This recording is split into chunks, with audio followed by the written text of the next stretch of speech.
What is up, real world? Twisted Luck. Hope everybody's good. Thanks for being here, and I appreciate all of you. I say it all the time. Why won't you just believe? Why won't you? So before I get into it, today's topic, look at this. I thought this was so ridiculous I had to share this. The stunning moment that they took the media with them to this secret location, top secret location, where we're gonna go after the enemy and surprise them, and we're gonna bring the national TV cameras along with us. That's just stuff like this is so silly. I mean, it's been proven that this stuff has been faked for a long time, and it's funny to me that they still continue the charade. To me, the mainstream media is kind of like pro wrestling, right? Sorry, I might have pissed a couple people off. I know there are some people that hardcore. You better not say that's fake. You better not say that's choreographed and scripted. Otherwise, you and me, we gonna have words. You and me, we gonna have problems. Thought you was my friend. Now you went and trash talked on my wrestling. I'm not trash talking your wrestling. My grandfather, much different time, would get pissed if you told him it was fake, but that was from a long time. So when he saw it long ago, that was real, right? But anyway, I kind of relate it to, it's like the same thing. Even the acting is bad in the video. It's like, oh, holding his helmet, oh my goodness. And that little video clip, the tank is actually firing with him standing right there. And come on, is that believable? Are there seriously, the people that just follow the mainstream, do they actually believe? Are they like, honey, look at this. Oh my goodness, honey, look at this. They brought the news cameras with them and allowed them to walk alongside the tank to a top secret location during this conflict. And during the battle, the reporter got to stand right next to the tank and film it all and talk into the microphone. Can you believe it? Wow, amazing. This is just amazing. Are there people that is, and then, you know, the partner comes in and be like, oh, what? Oh my God, I can't believe it. We're so lucky that we get to see this, an inside look that we'd otherwise never get to see. Who buys that stuff? It's just crazy to me. Crazy. I saw that. I literally LOL'd. Not LQTM, right? I didn't laugh quietly to myself. I literally LOL'd when I saw that because it's just so silly and ridiculous. But, yeah, it's not the first. It's probably the most ridiculous we've seen in a while. But anyway, on to today's topic. Let me preface this by reminding you yet again, been here for a long time. The OGs already know this, and I'm repeating myself over and over, but the new Gs, maybe you don't know so well. I am not pro-police, nor am I anti-police.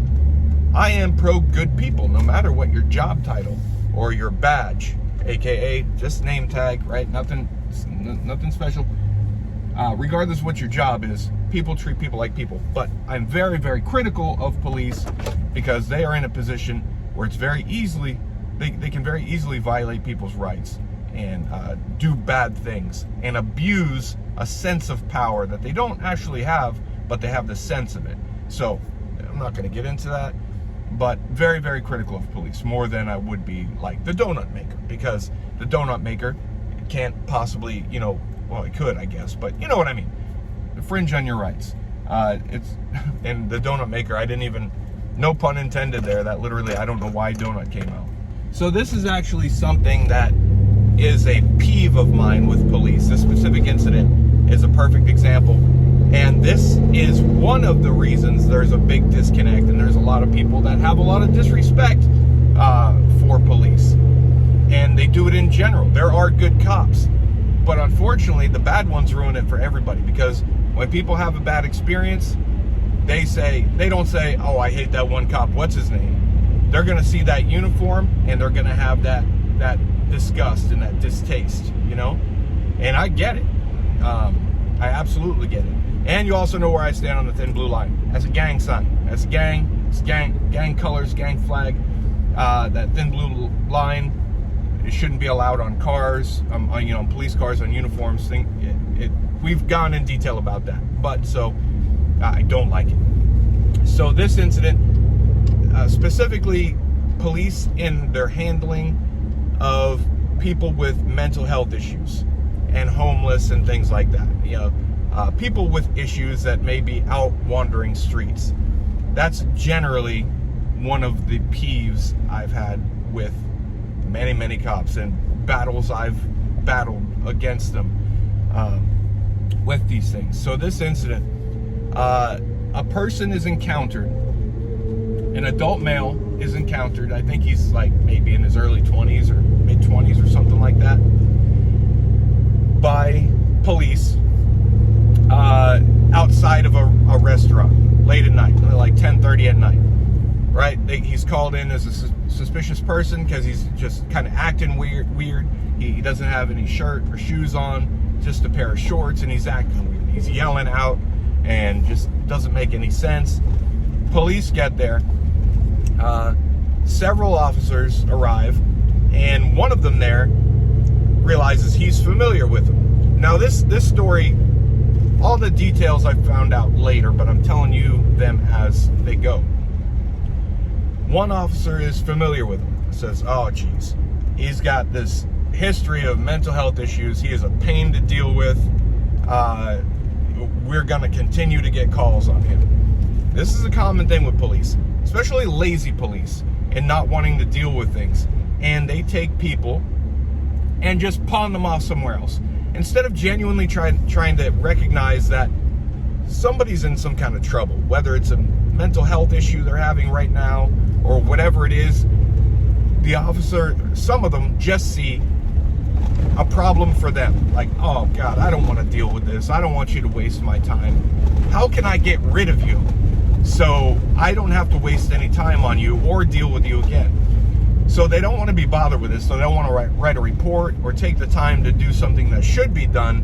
Just want to get rid of them. I told you before about a game cops in some areas have played that I have observed myself, that they called bum pong. Putting homeless people or mental health people in their car and driving them into the next city so the next jurisdiction can deal with them.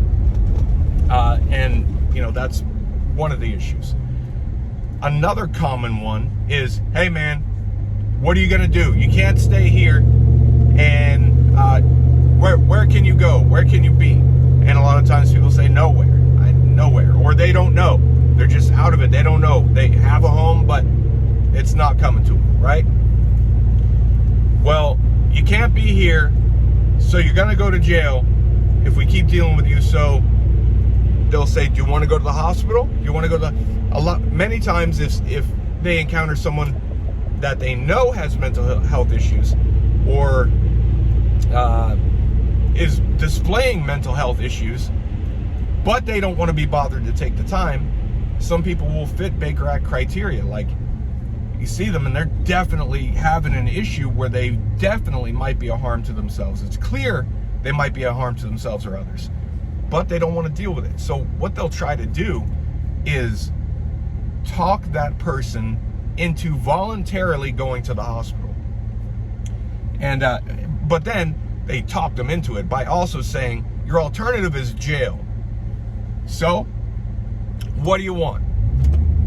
Of course, they can't write in a report that they said this, right? And I'm going to try to get body cam to see if it was activated, to see I want to see exactly how this went on. But so when they pick hospital, okay, they write up they give them a ride to the hospital or have an ambulance take them, write little comments in the call, subject requested to go to the hospital, transported them, that's it.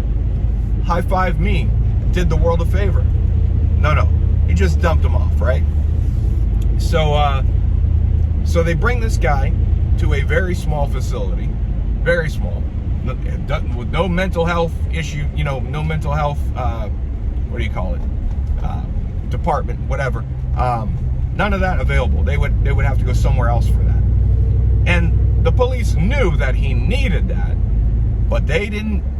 They washed their hands of that, loaded him in an ambulance, followed the ambulance to the hospital, got out. Once he got inside, the police were like, see you later. He was there for unknown medical. Unknown. And they're asking him, why are you here? I don't know. What do you mean you don't know? And he very clearly was out of his mind. He very clearly fit legal criteria for a Baker Act immediately. So it's clear that he did to the police too, but they didn't want to be bothered with it. So immediately, the fire department's still on scene, with the ambulance that brought him. They start yelling on the radio for the police to come back emergency. Because as soon as they took this guy off the stretcher, he's yelling, charging people. Big guy too. Charging people, running around, making threats, swearing, not making any sense. And long story short, even though the officer had just pulled away not 2 minutes earlier, 10 minutes later, they're still on the radio. Hey, where is he? This guy's going to hurt somebody or himself. 2 911 calls were made before he eventually showed back up. Now, I confronted him and I said, what is this? Why is he here? Why did you? Oh, he wanted to go to the hospital. I said, he said he wanted to go. Yep, he did. He said he wanted to go to the hospital. I said, no. Listen to me. He said, no, we confirmed it 3 times that he wanted to go. I said, yeah, I'm sure he did. But whose mouth did it come out of first? The first time hospital was spoken, did it come out of his mouth or yours? Because I have a feeling this is one of those hospital or jail type of scenarios. Because he's got no medical reason to be here. And he's, I could see in his face that I was right on the money. And I said, was this your call? And he's like, yeah. I said, did you have your body camera on? He said, I think so. What that means, I don't know. I'm going to try to get rid of it. I wasn't on. I don't know. But then his whole demeanor changed. And I pretty much let him have it. I told him everything that I thought. And I was super, super annoyed to the point that I had to walk away because I was just so annoyed with the laziness and just treating him like a ball, a dirty ball that you don't want to clean or deal with. So toss it to somebody else. And then the place where you bring him to, they don't even have any warning. They just know somebody's coming in for I don't know why. And all of a sudden, boom, fireworks are going off. When the police knew but didn't want to deal with it, so he just dumped it off. So that's how that went. I ended up talking to supervisors and things like that. But this is such a common thing that many officers across the country do on a regular basis. It's laziness, it's lack of compassion. People don't look at people like I always have. Anytime I'm dealing with somebody or something, I picture that person as my family member, right? And how would you want them treated? Do you want somebody just dumping them off somewhere else? Can they be a pain in the ass to have to deal with? Yes. But it's not their fault, right? And you just have to deal with that. You have to realize, not your fault. Why am I going to victimize you further for something you can't control? Because you're annoying me. Because I can't just hang out in the shade and eat donuts somewhere, right? So that really irked me. And I've seen that so many times. And I let the police have it. And honestly, it felt pretty good. It made me feel a lot better after I did that, because I was hot. And I don't get hot. I'm very always mellow, calm, cool, collected. But just the totality of the circumstances, everything that they did right there, they risked and jeopardized so many people by doing what they did. They victimized that kid, that guy, and they displayed their complete and utter laziness. What's crazy is the cop is pretty new. I assumed it was going to be a veteran cop, because usually cops, come in, they're all gung-ho. So that tells me within that department, they're learning that laziness and that complacency. And they're learning from training officers and surrounding officers, hey, this is how we get out of reports. This is how we get rid of somebody we don't want to deal with. They didn't think this up on their own that quick within 6 months of being on the job, right? They're learning this. So it's a big issue within that department. When you have new people acting like that already, that is a red flag of that police department. and there's a lot of issues within police departments, a lot of issues that we've talked about, and this is one of them. It was a really good example that I figured I should share with you. I was gonna go into even more detail with that, but something got into me, like my sinus has been like dry and weird and whatever for a couple days, my throat like dry, so I started doing a couple of the natural things that we do to try to, I didn't get to it right away, like I always say that is best, like the first sign of something, well, I wasn't around and I couldn't do it right away, so hopefully I'll knock it out, whatever it is anyway. But yeah, so as I was talking, it's like really drying out my throat, making it difficult to talk a lot. So you're welcome. We finally found something that will shut me up. But yeah, so the supervisors of that particular cop agreed with me, and the first tried to defend him, you know, and said, oh, well, you know, well, you know, sometimes we encounter this and sometimes we encounter this. And then, you know, I just told him, no, that's not at all what happened. You know, I know this is what happened. He even admitted to these things. And then after that, he agreed with me. It's just wrong. You know, you don't do things like this to people. And not, like I said, not just that patient, but to the people you brought. It's dangerous for everybody. You know, and then you're going to have to deal with it anyway. So, I don't know. That should be, there's a lot of, like I said, a lot of changes need to happen with police. But that's one of them. That's something that's always irked me. Just pawning people off on somebody else instead of trying to help them or just doing whatever needs to be done, right? So many cops feel like taking you to jail and that's it. That's the only fix. No, you have no power. A lot of these cops get this power trip and feel like they're better or more significant than the person that makes the coffee at the 7-Eleven. And in reality, they are not. But they need some kind of awakening to realize that. But anyway, I'm going to shut up because I'm going to start getting dry here again. And looks like it's about to storm on us anyway. And boy, if you watch all the videos, I apologize for that. The one the other day where it started pouring on me, that audio was terrible for a minute or two. I couldn't believe it till I went back doing the editing and stuff, and you know, there was just nothing I could do about that.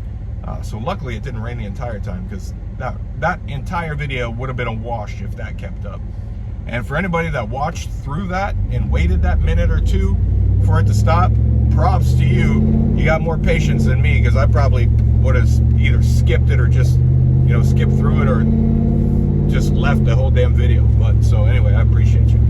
So share your thoughts. Let me know what you think. Have you seen or experienced things like this too? You get what I'm saying? And lazy cops, especially lazy new cops, not a good thing. But share your thoughts. Thanks for being here. I appreciate you. Twisted Luck Truth. I'll see you soon.